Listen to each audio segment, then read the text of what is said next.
This video is made for entertainment purposes only. I developed photographs that weren't meant to be seen by human eyes. Not for 40 years, anyway. Not until the forest had reclaimed what was left, until the stories had faded into local legend, until everyone who might have known the truth had either died or learned to keep their mouths shut. My name is Marcus Webb, and I'm a wildlife photographer.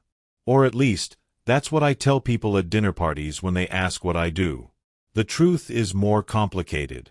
The truth is that for the past 15 years, I've been chasing shadows through the Pacific Northwest, following rumors and whispers, investigating stories that most people dismiss as campfire tales meant to scare children. I've spent more nights alone in the wilderness than I have in my own bed. I've traced footprints that shouldn't exist. I've recorded sounds that don't match any known animal in North America. And until September 2019, I had absolutely nothing to show for it except a failing marriage, a dwindling bank account, and the growing certainty that I was wasting my life chasing something that probably didn't exist. Then I found the camera. And everything I thought I knew about the world, about what's possible, about what shares these ancient forests with us, shattered like glass. But I'm getting ahead of myself. Let me start at the beginning. Let me tell you about the day that changed everything, and about the photographs that prove we've never been alone in these woods. The summer of 2019 was brutal in the Cascade Range. Forest fires had been raging since late June, consuming thousands of acres, turning the sky the color of rust, making the air thick enough to taste. By September, when the first autumn rains finally came, half the hiking trails in the Mount Baker Snoqualmie National Forest were still closed, the landscape scarred and smoking, the wildlife scattered. I'd been working on a documentary project about ecological recovery after wildfires, legitimate work for once, funded by a conservation grant that was keeping me solvent for a few more months.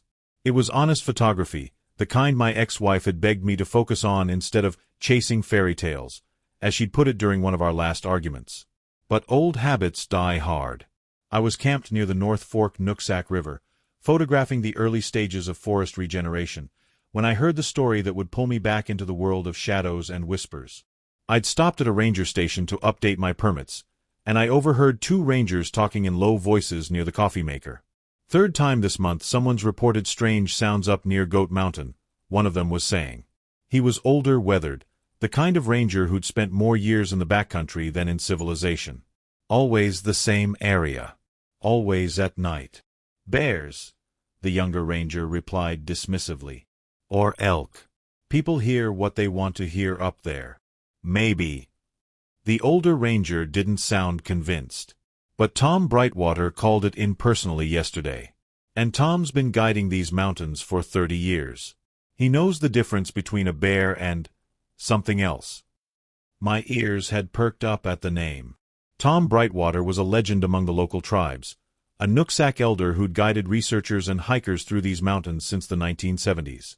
If Tom was reporting something unusual, it was worth paying attention to. I'd approached the rangers casually, introducing myself, explaining my documentary project. The older ranger, his name tag read Morrison, had studied me with sharp, assessing eyes. "You're that photographer," he'd said finally. "The one who's always looking for Sasquatch." I'd learned long ago not to deny it. Among other things. Morrison had glanced at his younger colleague, then back at me. Something in his expression shifted, like he was making a decision. "There's an old trail up near Goat Mountain," he'd said quietly. "Closed since the fires. Rock slide took out half the ridge, made it too dangerous for casual hikers." He'd paused, studying me. But if someone was careful, someone experienced, they might be able to access some areas that haven't been disturbed in decades. That someone wouldn't be violating any regulations, would they? I'd asked carefully. "Trails officially closed," Morrison had replied with the ghost of a smile. "But the closure ends at mile marker 7. What happens beyond that? Well, we can't enforce regulations in areas we've declared too dangerous to patrol." He'd drawn me a rough map on the back of a permit form, marking a narrow trail that branched off from the official path, winding up into higher elevations where the fires had burned hot and fast, consuming everything, then moving on. "If you go up there," he'd said, handing me the map, "be careful.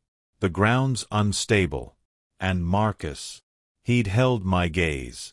Tom Brightwater isn't the kind of man who calls and reports for attention. If he says something's up there, something's up there.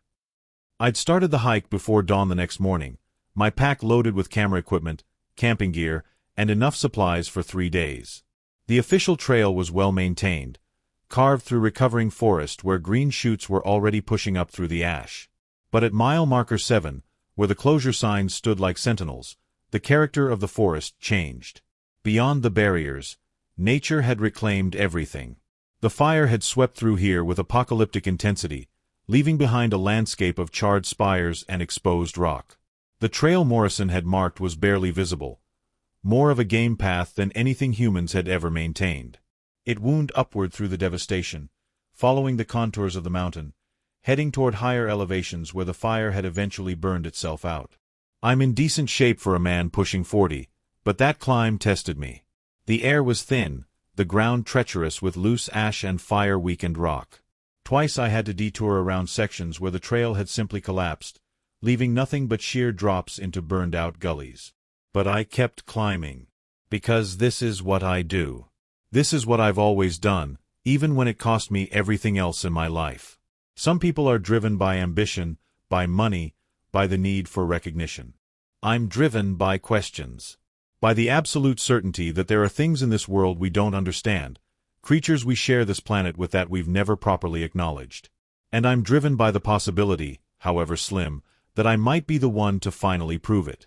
I reached the ridge Morrison had marked just before noon. The landscape opened up here, revealing a vast cirque, a natural amphitheater carved by ancient glaciers. The fire had swept through in a perfect crescent, burning everything on the south-facing slopes but leaving the northern face relatively untouched. It was like looking at 2 different worlds, death and devastation on one side, surviving old-growth forest on the other. And there, right at the boundary between the 2 worlds, perched on the edge of what looked like a recent rockslide, I saw something glinting in the sunlight. Something metal. Something that didn't belong. Getting to it was dangerous. The rockslide was fresh, probably triggered by the fires weakening the underlying structure, then finished by the autumn rains. Loose scree covered what had once been a stable cliff face, and every step I took sent small cascades of stones skittering down into the void below. But I've never been particularly good at walking away from mysteries. I made my way across slowly, testing each foothold, using my hiking poles for balance. The metallic glint grew closer, resolving into something I hadn't expected, a camera. Not a modern digital camera, but an old film camera, a Pentax K1000, if I wasn't mistaken. The body was battered, covered in rust and lichen, the leather grip rotted away to nothing. It was wedged into a crevice in the rock, partially buried in soil and decomposed organic matter, as if it had been there for years. Decades, maybe. My hands were shaking as I carefully extracted it from its resting place. The camera was heavier than I expected, solid metal construction from an era when cameras were built to last. The lens was shattered, spiderwebbed with cracks, but the body seemed relatively intact despite the obvious age and exposure. And most importantly, the back was still sealed. There was film inside. I sat down carefully on the most stable rock I could find and examined my discovery more closely. The camera showed signs of impact damage, dents and scrapes that suggested it had fallen from height, probably during the rockslide. But the seal on the film compartment had held. 40 years of exposure to the elements, and somehow, impossibly, the seal had held. On the side of the camera, partially obscured by rust, I could make out an inscription scratched into the metal. J. Mercer, Summer, 83. 1983. 36 years ago. This camera had been up here, lost or abandoned, for 36 years. And inside it, protected by nothing more than a light-tight seal and luck, was film that had been waiting nearly 4 decades to be developed. I've found lost cameras before. It's not uncommon in the wilderness. People drop things, accidents happen, equipment gets left behind. Usually, the film is ruined, destroyed by moisture and time. But occasionally, just occasionally, you get lucky. I once developed a roll that had been lost for 5 years and managed to recover a dozen images. But 36 years? That was unprecedented. I should have hiked back down right then. I should have taken the camera to a professional lab, let experts handle the development. But I was 3 hours from my truck, and another 2 hours from the nearest town, and the possibility that this film might contain something remarkable, something related to the reports Tom Brightwater had been making, was burning in my mind like a fever. I made camp right there on the ridge, in the transitional zone between burned forest and surviving old growth. I set up my tent, started a small fire, and as the sun began to set behind the western peaks, I sat holding that rusted camera and wondering about Jay Mercer, who'd been hiking these mountains in the summer of 1983. Had they dropped the camera accidentally? Or had something happened up here, something that had made them leave in a hurry? And more importantly, what had they photographed? I need to explain something about my equipment before I continue. Most wildlife photographers today work exclusively with digital cameras. Instant results, unlimited shots, easy editing. But I've always maintained a hybrid approach, partly because I'm old school, and partly because there's something about film that digital can never quite replicate. The grain, the depth, the way light interacts with emulsion. It has a quality that matters when you're trying to document something people don't want to believe exists.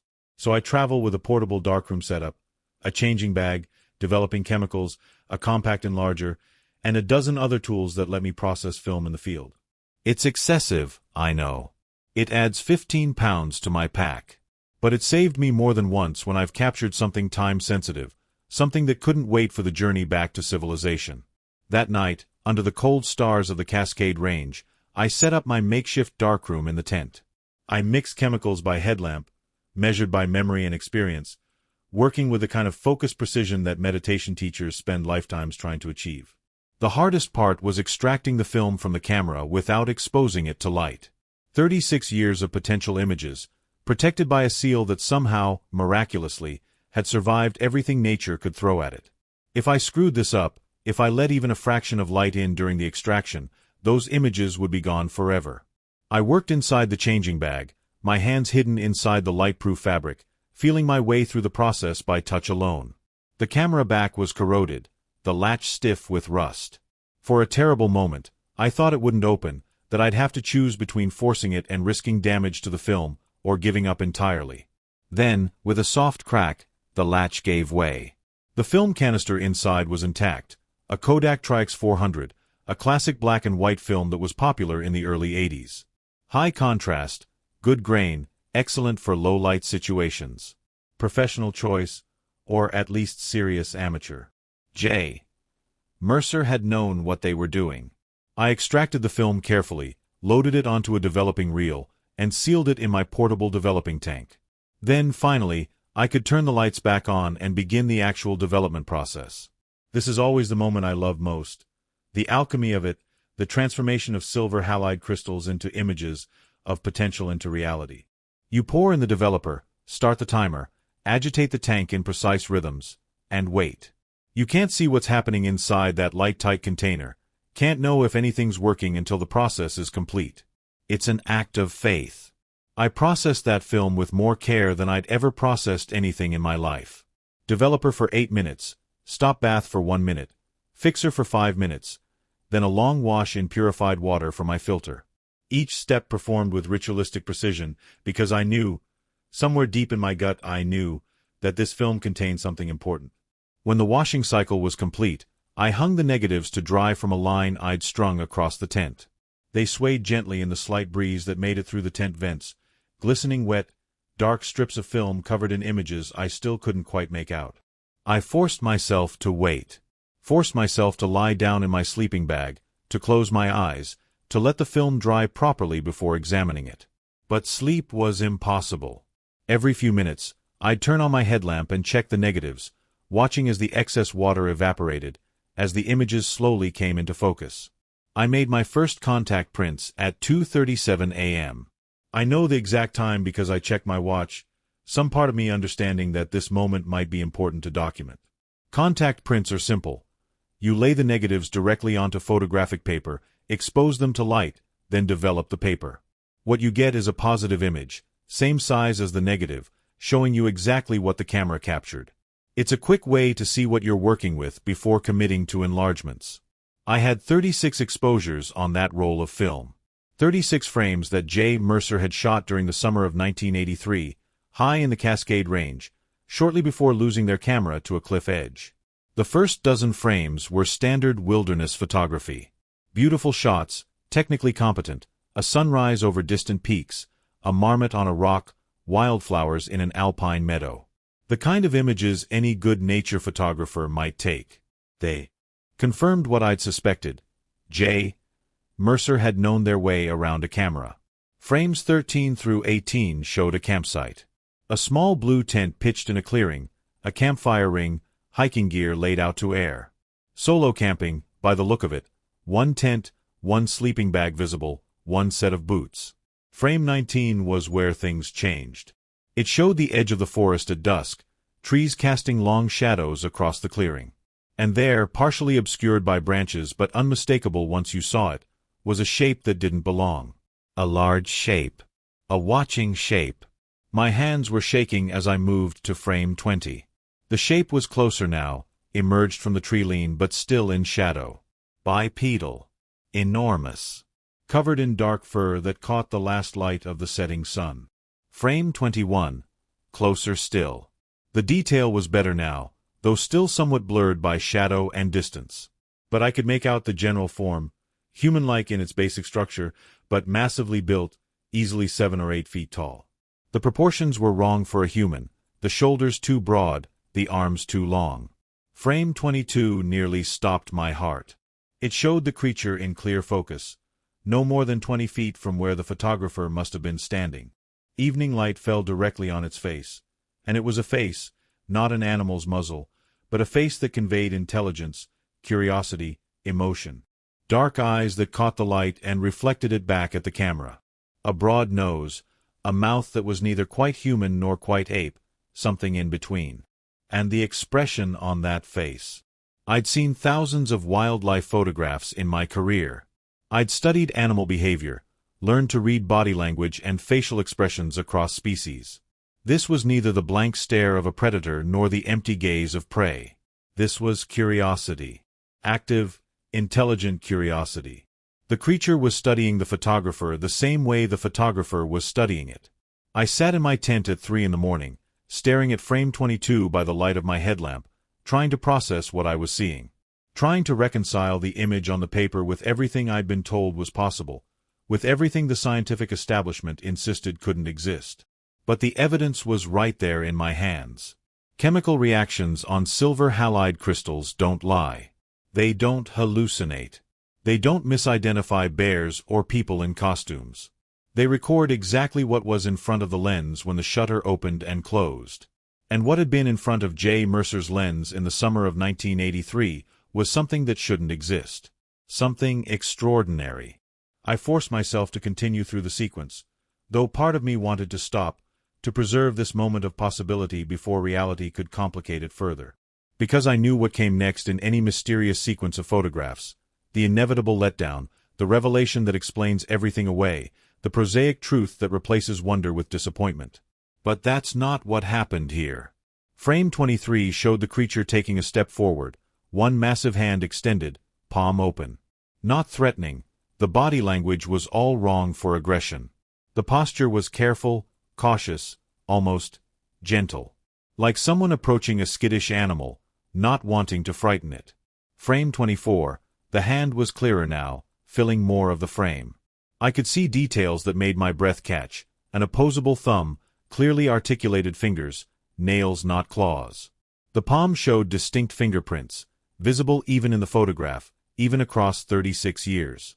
The hand was enormous, easily twice the size of a human hand, but the structure was fundamentally similar. This wasn't a bear. Bears don't have hands like that. This wasn't a costume. I've seen enough hoax photographs to know what costume fur looks like, how it moves, how light interacts with it. The creature in these images had real fur. I could see individual hairs, see the way they caught the light, see the natural variation in color and length. No costume from 1983 had that level of detail. Frame 25 showed the creature from a lower angle, as if the photographer had either crouched down or perhaps stumbled backward. The composition was less controlled than the earlier shots, slightly off balance, suggesting movement, urgency, maybe fear. But the creature's expression hadn't changed. Still that same look of careful curiosity, of intelligent assessment. And then frame 26 changed everything again. The photograph showed both the creature and the photographer's campsite in the background. But the creature wasn't looking at the camera anymore. Its head was turned, angled upward toward the cliff face that rose behind the clearing. And its expression had transformed, the curiosity replaced by what I can only describe as alarm. Frame 27 was blurred, badly out of focus, as if taken in haste. But I could make out the creature's posture, turned fully away from the camera now, looking up at the cliff, body language tense, alert. Frame 28, the creature's arm raised, pointing. Definitely pointing, there was no ambiguity about the gesture. Pointing up toward the cliff face with unmistakable urgency. Frame 29 was the most technically imperfect image of the sequence, badly framed, motion blurred, obviously taken in a panic. But it showed something crucial. The creature had moved closer to the photographer, closing the distance between them in what must have been seconds. And it wasn't just pointing anymore. It was reaching toward the photographer. Not grabbing, not attacking, reaching. The way you'd reach for someone you were trying to pull to safety. Frame 30 was taken from a completely different angle, as if the photographer had been spun around or had turned violently. It showed the cliff face behind the campsite, the same cliff face the creature had been pointing toward. And I could see what the creature had seen. The rock face was fracturing. Even frozen in a still photograph from 36 years ago, I could see the pattern of cracks spiderwebbing across the stone, could see the slight displacement that indicated the beginning of a major structural failure. The cliff was coming down. Frame 31 showed the creature's face in extreme close-up, so close that it must have been within arm's reach of the photographer. The expression was undeniable, urgent, almost frantic. The mouth was open, as if it had been making sounds, trying to communicate. Trying to warn. Frame 32. Chaos. A blur of motion, impossible to parse clearly, but I could make out fragments. The creature's fur, the photographer's tent beginning to collapse, something large and dark falling from above. Frame 33. Similar chaos, but the angle suggested the photographer was running now, the camera swinging wildly, capturing random fragments of the disaster unfolding around them.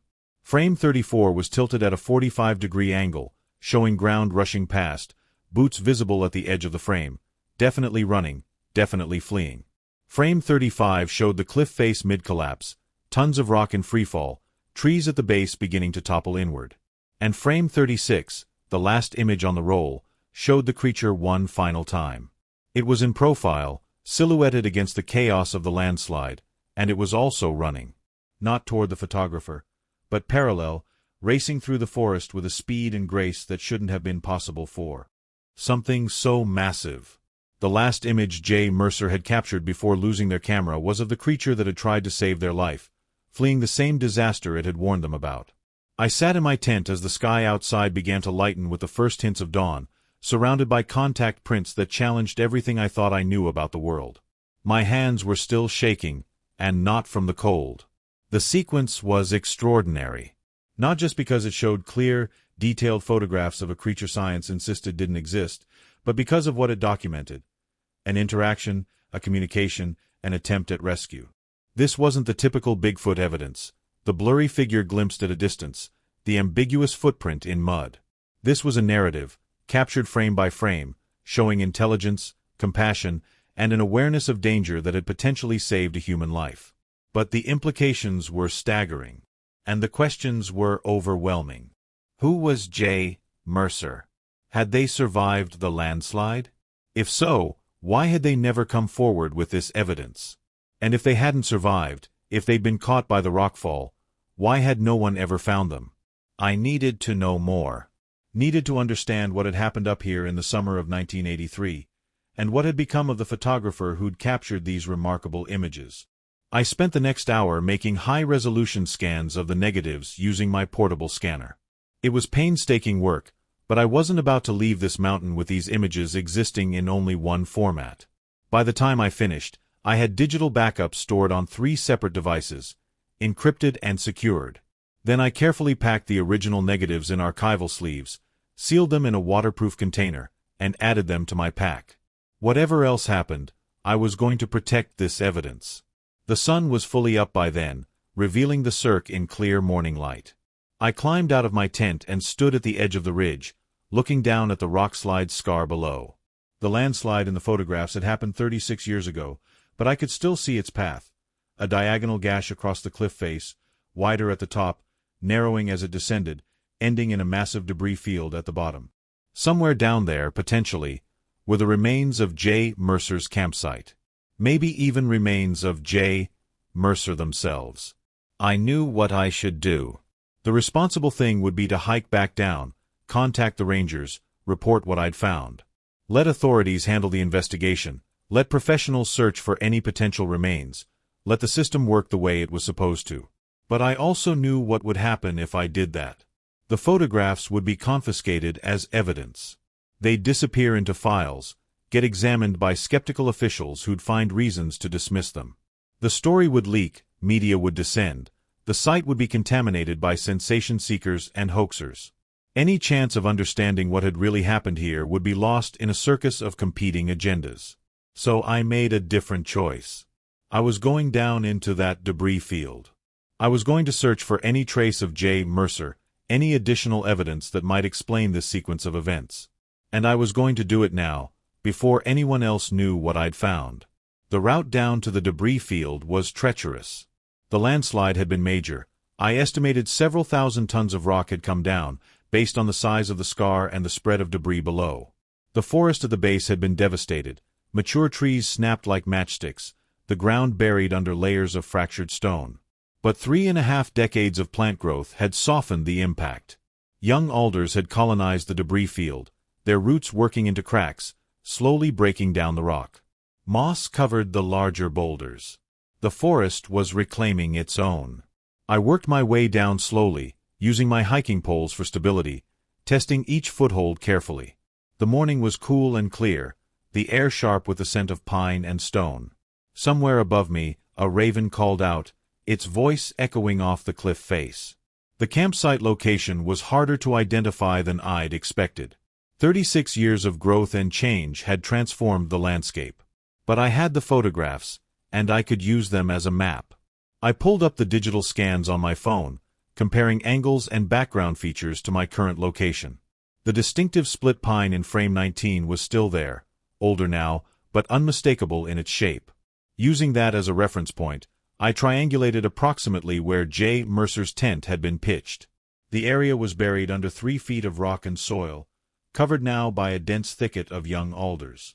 But as I began carefully probing the ground with a folding shovel I'd brought, I started finding artifacts.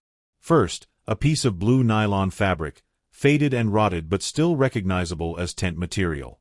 Then a twisted aluminum tent pole. A crushed cooking pot. The brass zipper from a sleeping bag, green with oxidation but still intact. I was in the right place. I worked carefully, methodically, expanding my search in a grid pattern. I wasn't trained in forensic archaeology, but I understood the basic principles. Document everything, disturb as little as possible, preserve context. I photographed each find in situ before collecting it, marked locations with GPS coordinates, created a detailed map of the site. 3 hours into the search, I found something that made my blood run cold. Bones. Human bones. They were partially buried under a flat slab of stone, protected from scavengers by the weight of the rock. A femur, unmistakably human in proportion. Ribs. Vertebrae. And a skull, fractured but largely intact, the bone weathered and stained but preserved by the particular chemistry of the soil. J. Mercer hadn't made it out.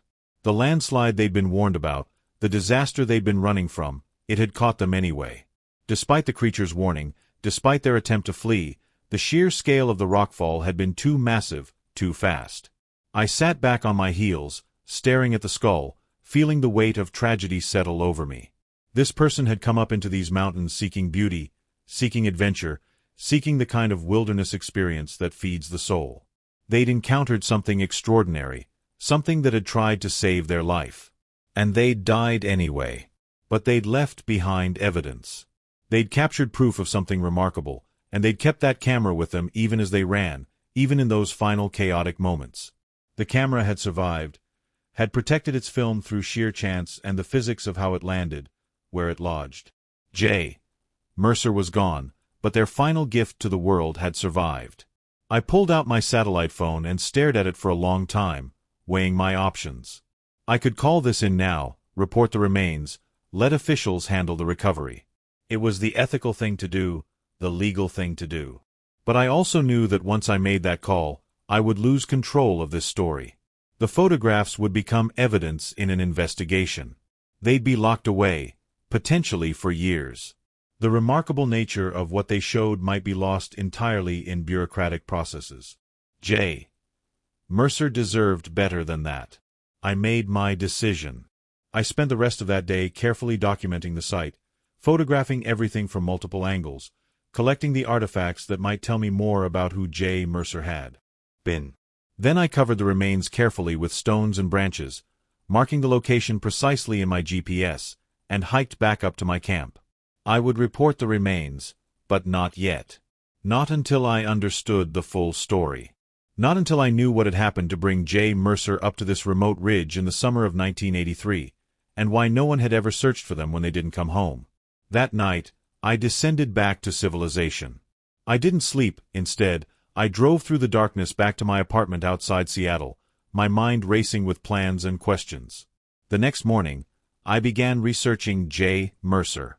It took 3 days of intensive investigation, searching old newspaper archives, digging through missing persons databases, making phone calls to local historical societies and ranger stations. But eventually, I found the story. Joshua Mercer, 28 years old in the summer of 1983. A freelance photographer based out of Bellingham, Washington, known for his wilderness photography and his quiet, solitary nature. He'd told his landlord he was going on an extended hiking trip into the Cascades, planning to be gone for 2 weeks, shooting for a book project about old-growth forests. When he didn't return after 3 weeks, the landlord had contacted authorities. A search had been organized, but it was half-hearted at best. Joshua had been vague about his exact plans, and the Cascade Range is vast. After a week of searching common trails and finding nothing, the effort had been called off. Joshua was listed as missing, presumed dead in a wilderness accident, and the case had gone cold. No one had known about the Goat Mountain area. No one had thought to search there. And so Joshua Mercer had lain under tons of rock for 36 years, his final photographs undiscovered, his extraordinary encounter with the impossible documented but unseen. Until now. I found his sister, Maria Mercer Thompson, living in Portland. She was 62 now, and when I called her, explained who I was and that I'd found evidence related to her brother's disappearance, there was a long silence on the phone. After all these years, she finally said, her voice thick with emotion. I'd given up hope of ever knowing what happened to him. We met 2 days later at a coffee shop in Portland. I brought the photographs. Maria Mercer Thompson was a small woman with silver hair and her brother's eyes, dark, intelligent, curious. She arrived at the coffee shop carrying a worn leather portfolio, and we found a quiet corner booth where we could talk privately. Joshua was my younger brother, she told me, spreading old photographs on the table between us. Brilliant, sensitive, completely obsessed with the wilderness. He could have been a successful commercial photographer. He had the talent. But he only wanted to photograph wild places, untouched places. He said that's where truth lived. I nodded, understanding completely. I'd been driven by similar obsessions. The summer he disappeared, he'd been acting strangely, Maria continued. Excited, but also secretive. He told me he'd heard stories from some of the native guides he worked with, stories about something in the high country. He wouldn't say what exactly, but I could tell it had captured his imagination. Did he ever mention Bigfoot? I asked carefully. Or Sasquatch?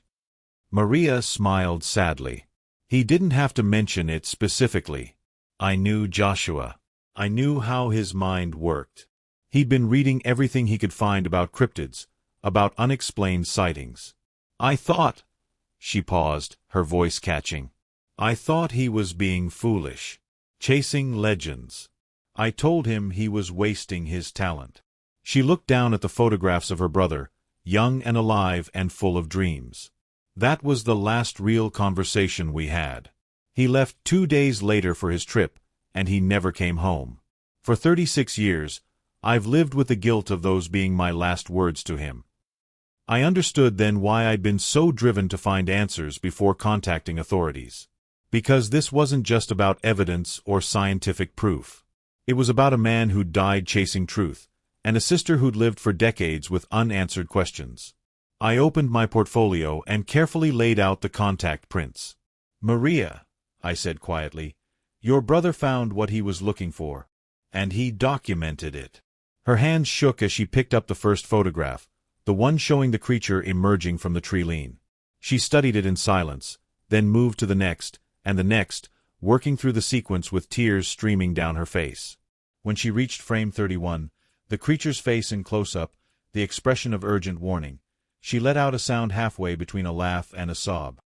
"He was trying to save Joshua," she whispered. "This creature, this impossible thing, it saw the danger and tried to warn him."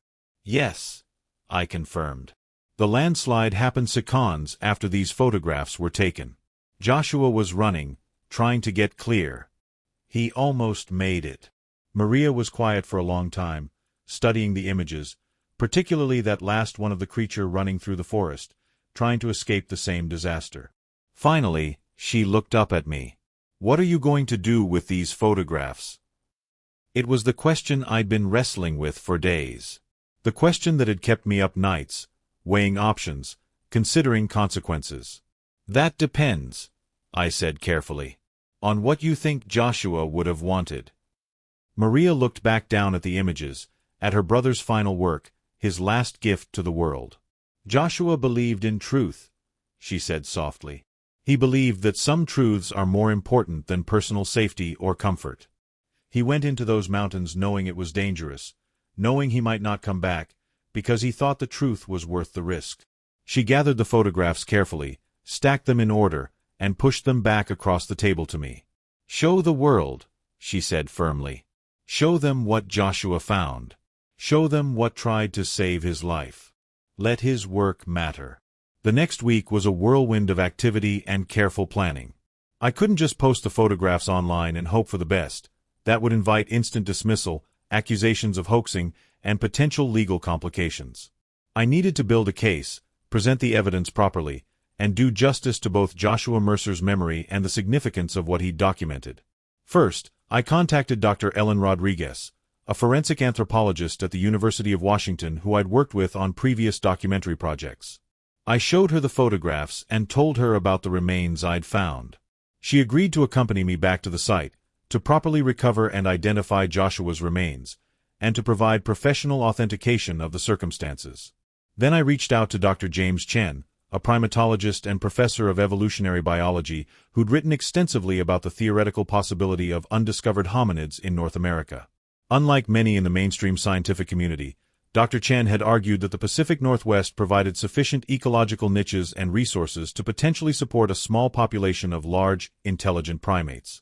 I showed him the photographs without telling him their provenance, asking only for his professional assessment of what they showed. His analysis took 3 hours. He examined every frame through magnifying equipment, measuring proportions, analyzing anatomical details, studying the way light interacted with the fur, the biomechanics of the creature's movement. Finally, he sat back and looked at me with an expression I couldn't quite read. "These are either the most sophisticated hoax I've ever seen," he said slowly, "or they're the most significant zoological discovery of the century. Where did you get these?" I told him the whole story, finding the camera, developing the film, discovering Joshua's remains, meeting Maria. I showed him my documentation of the site, the GPS coordinates, the artifacts I'd recovered. Dr. Chen was quiet for a long time.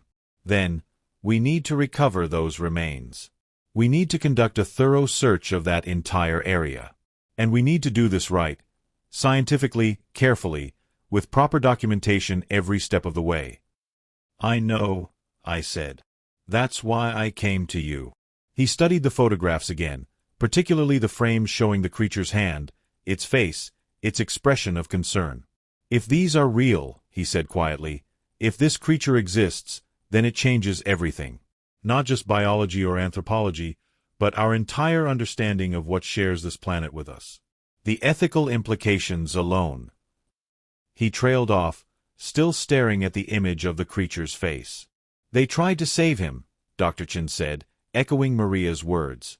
"This being, whatever it is, saw a human in danger and attempted a rescue. That's not animal behavior. That's not even just intelligence. That's empathy. That's moral reasoning." 3 weeks later, a small expedition returned to the Goat Mountain area. We kept it small deliberately. Dr. Rodriguez and 2 of her graduate students for the forensic work, Dr. Chen and a wildlife biologist colleague, a professional videographer to document everything, and me. The rangers knew we were coming this time. Morrison, the ranger who'd first pointed me toward the area, had been instrumental in getting us permits and access. When I'd shown him the photographs privately, his reaction had been surprisingly calm. "Tom Brightwater told me 30 years ago that there was something up in those mountains," Morrison had said quietly. "Something that watches, something that thinks." I never quite believed it. But I never quite disbelieved it either. The recovery of Joshua Mercer's remains took 2 days. Dr. Rodriguez worked with meticulous care, documenting every bone, every artifact, mapping the entire site.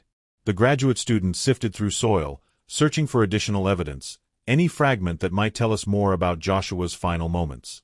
Meanwhile, Dr. Chen and I searched the surrounding area, looking for any current evidence of the creatures that had lived here. Footprints, hair samples, any sign that they were still present in these mountains. We found plenty. A line of footprints in soft ground near a creek, each one measuring 17 inches long. Distinct toe marks, a clear heel strike, a walking pattern that showed bipedal locomotion with a gait very different from human. Hair samples on a tree where something had apparently rubbed its back. Coarse, dark hair that DNA analysis would later show to be from an unknown primate species, neither human nor any known ape. And most remarkably, what Dr. Chen identified as a possible shelter structure, branches deliberately woven together in the hollow beneath a massive cedar root system, creating a dry space just large enough for something very large to rest in. "They're still here," Dr. Chen said, photographing the structure from every angle. "The population might be small, but they're still here." On the 3rd day, something extraordinary happened. We were packing up our equipment, preparing to hike back down with Joshua's remains secured in a specialized transport container, when the wildlife biologist, a woman named Sarah Chen, no relation to Dr. Chen, suddenly held up her hand for silence. We all froze. She pointed toward the tree lean, about 50 yards distant. And there, partially obscured by the shadows of the old-growth forest, something was watching us. I've tried many times to describe what I saw in those few seconds, and I've never felt like I've done it justice. Words feel inadequate for that moment. For the shock of recognition, the overwhelming sense of presence, the feeling that something vast and ancient was assessing us with an intelligence equal to our own. The creature was partially hidden behind a massive Douglas fir, but I could make out the general shape. Tall, broad-shouldered, covered in dark fur that seemed to absorb light rather than reflect it. It was watching us with an utterly still intensity, the way you might watch something fascinating but unpredictable. Dr. Chen reached slowly for his camera. The videographer already had his camera running. He'd been filming the packing process, and now he panned smoothly toward the tree lean. None of us spoke. We barely breathed. The creature watched us for perhaps 15 seconds, though it felt like much longer. Then, in a movement so fluid it was almost graceful, it turned and melted back into the forest. One moment it was there, the next it was simply gone, leaving behind only the swaying of branches and the absolute certainty that what we'd witnessed was real. We stood in stunned silence for a full minute before anyone spoke. "Did everyone see that?" Sarah finally asked, her voice shaking. We all had. "Did the camera get it?" Dr. Chen asked. The videographer checked his footage, rewound it, played it back. And there it was, brief, partially obscured, but unmistakable. A large bipedal creature, watching us from the tree lean, then turning and disappearing into the forest. Dr. Rodriguez, the forensic anthropologist, sat down heavily on a nearby rock. "In 30 years of academic work," she said slowly, "I have never once deviated from strict materialist science. I believe in evidence, in testable hypotheses, in peer review. But I just saw something that shouldn't exist." "No," Dr. Chen corrected gently. "You saw something that we've been told doesn't exist. That's different. The evidence has always been there, we've just refused to accept it." He looked back toward the tree-line where the creature had stood. "They're real. They've always been real. And they've been watching us, studying us, staying hidden from us, for as long as we've been in these mountains. We came down from that mountain changed. All of us. You can't witness something that fundamentally challenges your understanding of reality and remain the same person you were before." Dr. Rodriguez, who'd built her entire career on strict empirical methodology, spent the hike down in contemplative silence. Sarah Chen kept looking back over her shoulder, as if hoping for another glimpse. And Dr. Chen walked with the focused intensity of someone whose life's work had just been validated in the most profound way possible. As for me, I felt a strange mixture of vindication and responsibility. I'd spent 15 years chasing shadows, sacrificing relationships and financial security for the possibility that something extraordinary existed in these forests. And now I had proof. Not just the photographs from 1983, but contemporary footage, physical evidence, DNA samples, and the testimony of multiple credentialed scientists. But proof brings complications. We spent the next month in intensive preparation before going public.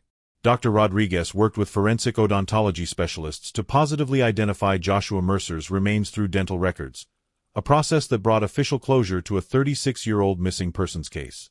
The local authorities were briefed, Maria was kept informed every step of the way, and arrangements were made for Joshua's remains to be cremated according to his sister's wishes. Meanwhile, Dr. Chen coordinated with geneticists at 3 separate universities to analyze the hair samples we'd collected. The results were consistent across all 3 labs. The DNA was from a primate species, sharing approximately 98.7% genetic similarity with humans, closer than chimpanzees, but distinctly not human. The samples showed markers suggesting a divergence from the human lineage somewhere between 3 and 5 million years ago. An entirely separate evolutionary branch. A sister species that had evolved alongside us, adapted to these northern forests, survived the ice ages and climate changes and human expansion, remaining hidden through sheer intelligence and deliberate avoidance. The videographer, his name was Marcus Liu, and he'd filmed documentaries for National Geographic, spent weeks editing our footage, creating a comprehensive visual record of the expedition. The brief clip of the creature watching us was analyzed frame by frame, enhanced through every technological means available. The result was still not perfect. The creature had been too far away, too obscured by vegetation, but it was clear enough to show undeniable physical presence. And through all of this, I worked on presenting Joshua Mercer's photographs in a way that would honor both their scientific significance and the man who'd taken them.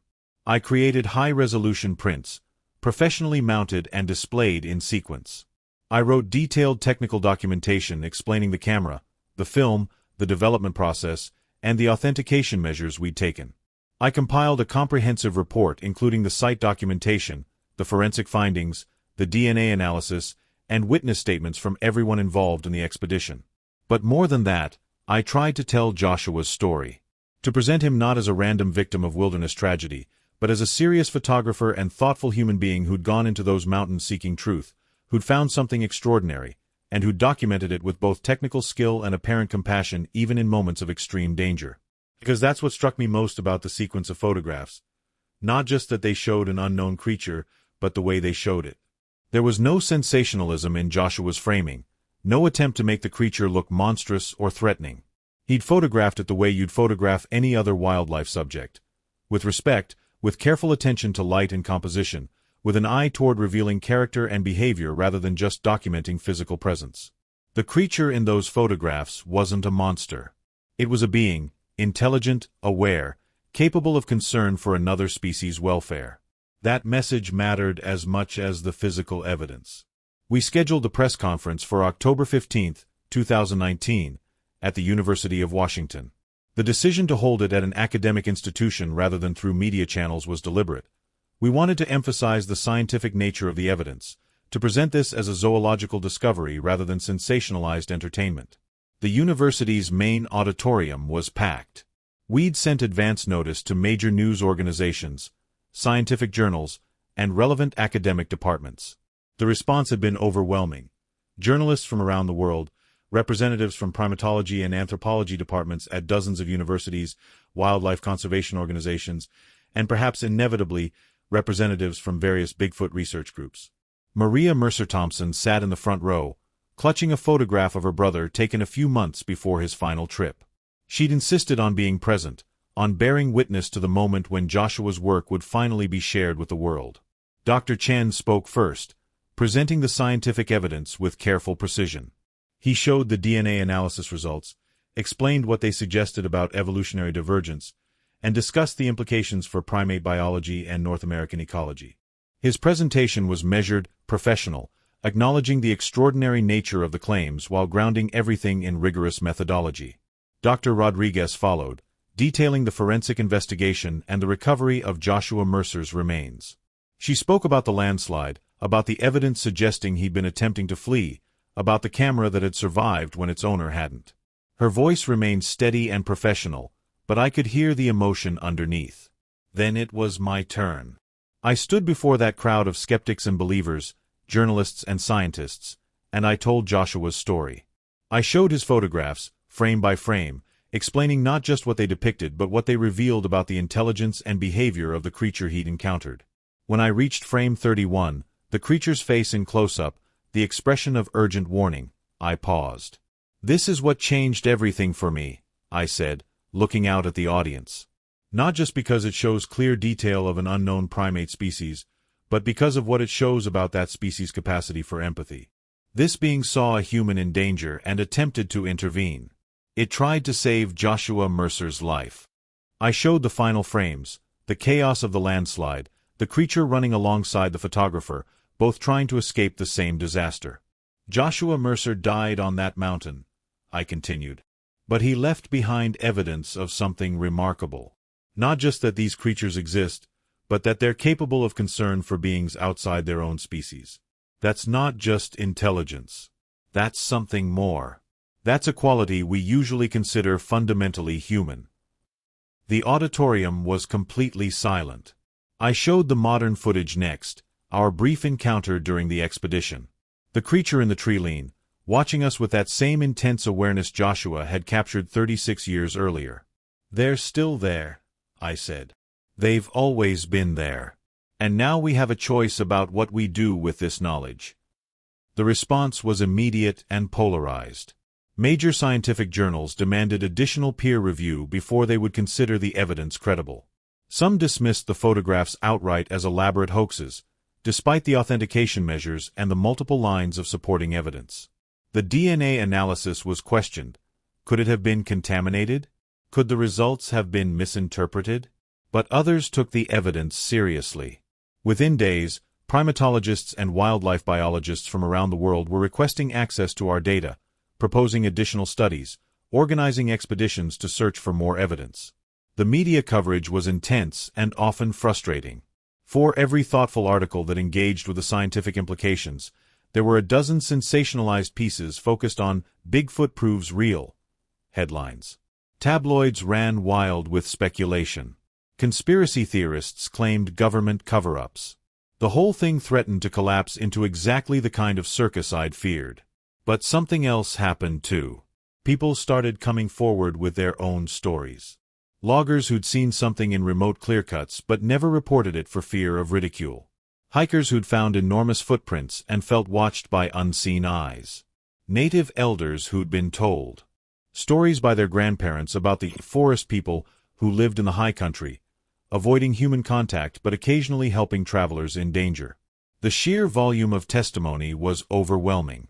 Hundreds of accounts, spanning decades, from credible witnesses who'd had nothing to gain and much to lose by sharing their experiences. Individually, these stories could be dismissed. Collectively, they formed a pattern that was impossible to ignore. Dr. Chen received funding from 3 separate foundations to establish a long-term research project focused on what he termed North American forest hominids. The official name was deliberately bland, academic, but everyone knew what it meant. We were studying Sasquatch. We were treating them as a legitimate subject of scientific inquiry. Sarah Chen left her position at a conventional wildlife biology department to join Dr. Chen's project full-time. Dr. Rodriguez published a comprehensive paper on the forensic findings in the Journal of Forensic Sciences, carefully documenting Joshua Mercer's death and the circumstances surrounding it. And I found myself in the strange position of being taken seriously, not as a fringe researcher chasing legends, but as someone who'd made a legitimate contribution to zoological knowledge. But the most meaningful response came from Maria Mercer Thompson. 2 weeks after the press conference, she sent me a letter. Not an email, but an actual handwritten letter on good stationery, the kind of communication that requires thought and intention. "Thank you," she wrote, "for giving my brother's death meaning. For 36 years, I've carried the pain of losing him and the guilt of my last words to him. Now I know that his work mattered, that what he found was real and important, and that his final photographs serve a greater purpose. He died pursuing truth, and because of your efforts, that truth is now part of the world's understanding." Joshua would have been proud. I framed that letter and hung it in my office, where I see it every day. The discovery of Joshua's photographs and the subsequent evidence from our expedition raised questions that went far beyond simple zoology. If these creatures existed, and the evidence strongly suggested they did, then what did that mean for our understanding of intelligence, of personhood, of our place in the natural world? Dr. Chen and I spent countless hours discussing these implications, often late into the night, wrestling with questions that had no easy answers. The DNA evidence suggests they diverged from our evolutionary line somewhere between 3 and 5 million years ago, Dr. Chen explained during one of these sessions. That makes them closer to us than any other living primate. They're not apes that happen to walk upright. They're a sister species to humanity, beings that evolved alongside us, developed their own adaptations, their own intelligence, their own culture. Culture? I'd questioned. We have evidence of that? The shelter structure we found was definitely constructed, not natural, he'd replied. That suggests tool use, planning, knowledge passed between individuals. And the behavior Joshua documented, recognizing the danger of the landslide, attempting to warn a human, showing concern for another species' welfare, that suggests complex reasoning and moral cognition. He'd pulled up frame 31 on his computer, studying the creature's expression for perhaps the 100th time. This isn't an animal reacting on instinct. This is a thinking being making an ethical choice. It saw danger, recognized that a human was at risk, and chose to intervene despite the risk to itself. The implications were staggering. If these beings possessed intelligence and moral reasoning, if they showed empathy and ethical behavior, then what were our obligations toward them? How should we classify them, as endangered wildlife, or as something more? The question became urgent when logging companies began eyeing the areas where sightings had been concentrated. If these creatures weren't classified as anything more than unconfirmed wildlife, their habitat had no special protection. Old-growth forests could be cut, development could proceed, and their population, already small and vulnerable, could be pushed to extinction. But classifying them as something more than wildlife opened equally complicated questions. Were they persons entitled to rights?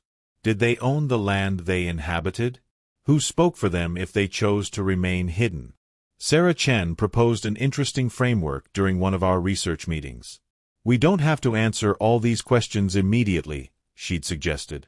What we need first is acknowledgement, official recognition that these beings exist, that they're intelligent, and that they require protection while we figure out the details. It made sense.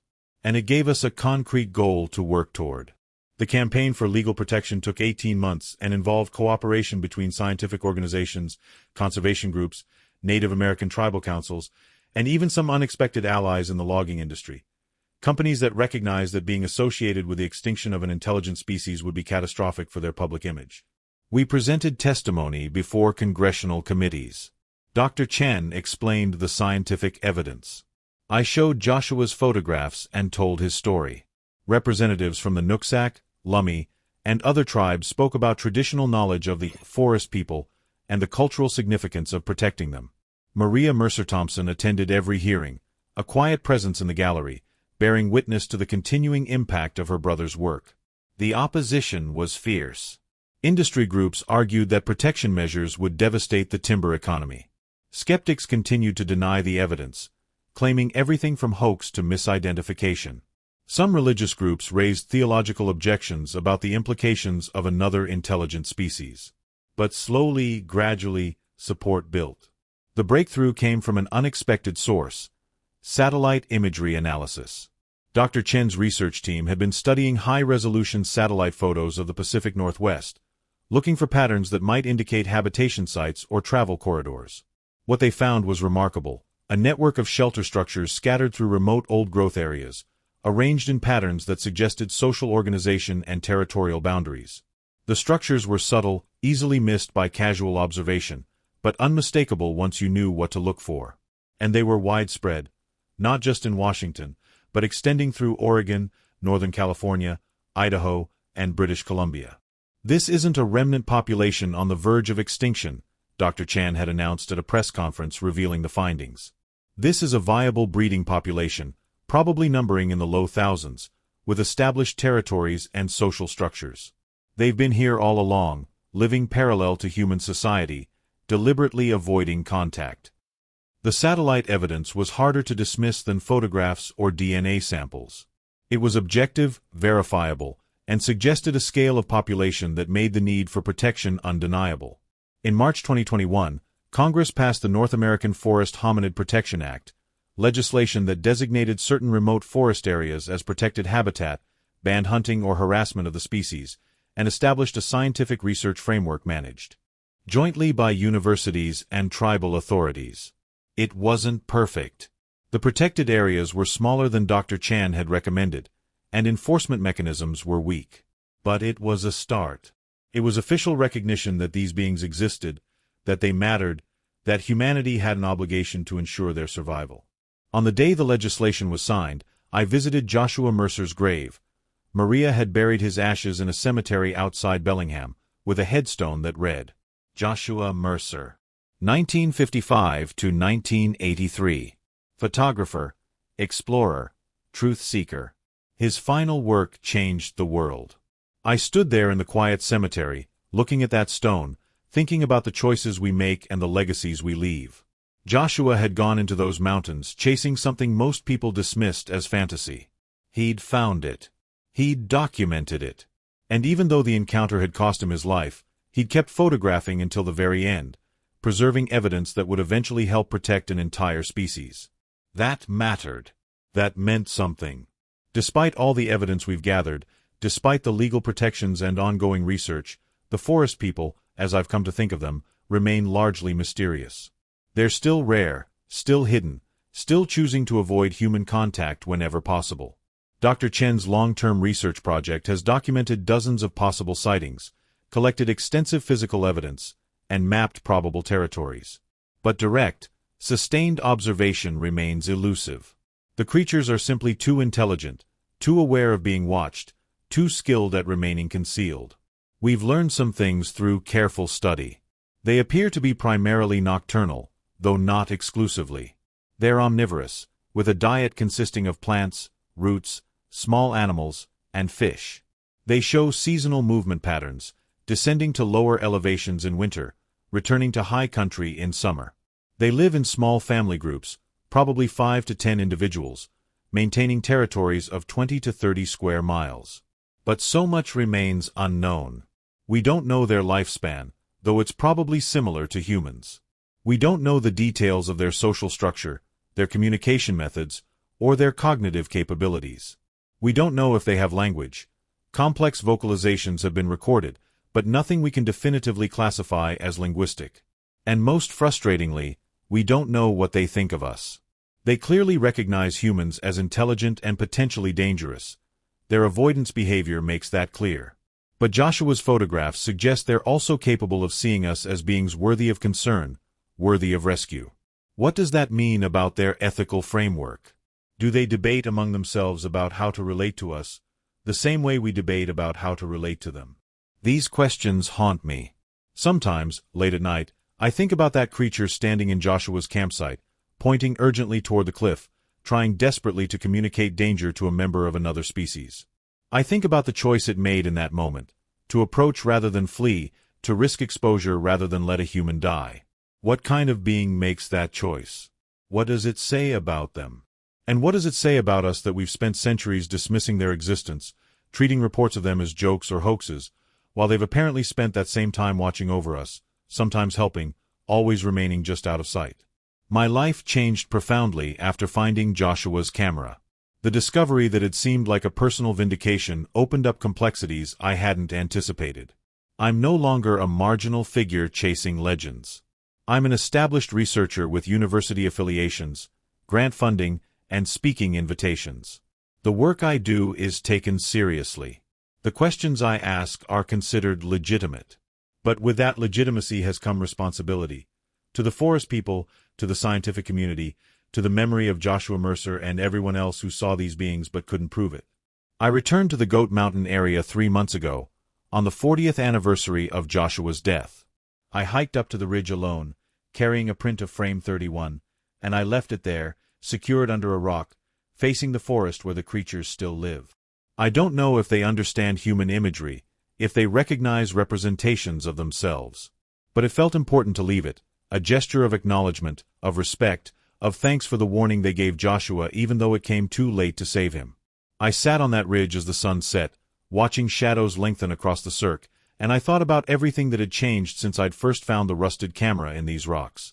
And as darkness fell, I heard something. A vocalization from the forest, deep, resonant, unlike any known animal. Not threatening, not alarmed. Just present.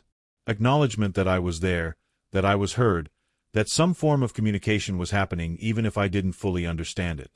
I didn't try to record it. Didn't reach for my camera or my phone. I just sat there in the darkness, listening, and I thought about Joshua Mercer and the creature that had tried to save him, and the strange, complicated relationship between our two species. Some moments aren't meant to be documented. Some moments are just meant to be experienced, to be felt, to be remembered in the quietness of your own heart. That was one of those moments. The existence of the forest people, if we can now speak of it as established fact rather than speculation, forces us to reconsider fundamental assumptions about our place in the world. We're not alone. We're not the only intelligent species on this planet, the only beings capable of complex thought and moral reasoning. We share the earth with others who think, who feel, who make choices, who build lives and communities in ways we're only beginning to understand. And crucially, we share it with beings who've apparently chosen coexistence over conflict, concealment over confrontation. Despite our expansion into their territories, despite our noise and pollution and destruction of habitat, they've remained hidden rather than engage in the kind of territorial warfare that has characterized so much of human history. That choice tells us something important about them. But it also asks us a question. What will we choose? Will we honor their preference for distance? Will we protect the remaining wild spaces that allow them to live as they've always lived? Will we recognize them as fellow inhabitants of this planet, with their own right to exist undisturbed? Or will we do what we've done to so many other species? Study them until the mystery is gone, encroach until their habitat is fragmented beyond sustainability, love them to death through our need to understand and document and control? These are the questions that keep me up at night now. These are the responsibilities that come with proof. Dr. Chen often quotes something that Tom Brightwater, the Nooksack elder, told him during one of their conversations. The forest people have always known about us. Now we know about them. The question is whether we're wise enough to let that knowledge exist without destroying what we've discovered. That wisdom, the wisdom to leave some things mysterious, to protect some things simply because they exist, to recognize that not everything needs to be fully understood or controlled, that's what we're being called to now. Joshua Mercer gave his life pursuing truth. The creature he photographed gave its warning trying to preserve life. Both actions, the pursuit of knowledge and the act of compassion, matter equally. Both are part of what makes intelligence meaningful, what makes consciousness valuable. We're being asked to honor both impulses, to seek understanding while also granting freedom, to document while also protecting, to know while also allowing mystery to remain. It's a difficult balance, maybe an impossible one. But it's the challenge we face now that the photographs have been developed, now that the evidence can't be denied, now that we know we're not alone in these ancient forests. 5 years have passed since I found Joshua's camera. The research continues. The protections remain imperfect but improving. Sightings are still rare, still precious when they occur. Last month, a trail camera in one of the protected areas captured something extraordinary. A female of the species, carrying what appeared to be an infant, moving through forest understory at dawn. The image was brief, slightly blurred, but unmistakable. They're still there, still surviving, still choosing to remain hidden, but now doing so with at least some measure of legal protection, with some acknowledgement from humanity that they have a right to exist. It's not enough. It's never enough when you're talking about a species whose population might be measured in the low thousands, whose habitat continues to shrink, whose very existence depends on humanity making better choices than we've historically made. But it's something. It's a start. I keep Joshua's photographs in a climate-controlled archive now, along with all the other evidence we've gathered. But I have one print, frame 31, the creature's face showing urgent concern, hanging in my office where I see it every day. It reminds me why this work matters. Not just for science, not just for proof, but because it shows us something we need to see about ourselves and the world we inhabit. We share this planet with others. Others who think. Others who feel. Others who choose compassion even when it's difficult, even when it's dangerous, even when the being in need is from another species entirely. If they can make that choice, then so can we. That's the real message of Joshua Mercer's photographs. That's the truth he documented in those final seconds before the mountain came down around him. And it's a truth worth remembering, worth honoring, worth protecting with everything we have. The forest people are still out there, watching from the shadows of old-growth trees, living their lives parallel to ours, choosing distance over contact but occasionally, rarely remarkably, choosing intervention over indifference. We owe them our acknowledgement. We owe them our protection. We owe them the wisdom to let them remain who they are, where they are, living as they choose. And maybe, if we're very lucky, if we prove ourselves worthy of their trust, we'll occasionally glimpse them again. Brief moments of connection across the species divide, reminders that we're not alone, that intelligence takes many forms, that compassion can bridge even the widest gaps. That's my hope, anyway. That's what I think about when I return to the mountains now, when I walk through old-growth forests where the light filters down in cathedral beams, when I feel the presence of something watching from just beyond sight. I think about Joshua Mercer, who gave his life pursuing truth. I think about the creature who tried to save him. And I think about the choice we face now, to be worthy of both their legacies. To pursue knowledge with courage. To offer compassion across all boundaries. To recognize that the most important discoveries aren't always the ones we can hold in our hands, but the ones that change how we see ourselves and our place in the vast, mysterious, shared world we call home. The camera I found on that mountainside in September 2019 was a Pentax K1000, manufactured in the late 1970s, built to last, designed to capture truth in chemical reactions and silver grains. Joshua Mercer carried it up into the Cascade Range in the summer of 1983, seeking something most people said didn't exist. He found it. He photographed it. And in doing so, he changed our understanding of what's possible, what's real, what shares these forests with us. The photographs developed from that camera, 36 frames exposed 40 years ago, preserved by luck and physics and the determination of one man to keep shooting even as disaster unfolded around him. Those photographs are now part of the scientific record, part of our collective knowledge about the world. But they're also more than that. They're a reminder that truth exists whether we acknowledge it or not. That some mysteries are worth pursuing even when everyone tells you you're wasting your time. That courage and compassion matter, whether they come from humans or from beings we're only beginning to understand. Joshua Mercer died on that mountain, but his work lives on. The creature that tried to save him is probably long gone. The lifespan estimates suggest it wouldn't still be alive today. But their descendants are still out there, still living in the high country, still choosing concealment over confrontation. Still surviving because Joshua documented their existence, and because that documentation eventually led to protection, and because sometimes, just sometimes, the right evidence comes to light at exactly the right moment to make a difference. This is that story. This is what happened when I developed 1980s film found in the woods. This is what those shocking photographs revealed. And this is what they continue to teach us, about the world we think we know, about the mysteries that remain, and about the choices we must make now that the truth can no longer be denied. The forest people are real.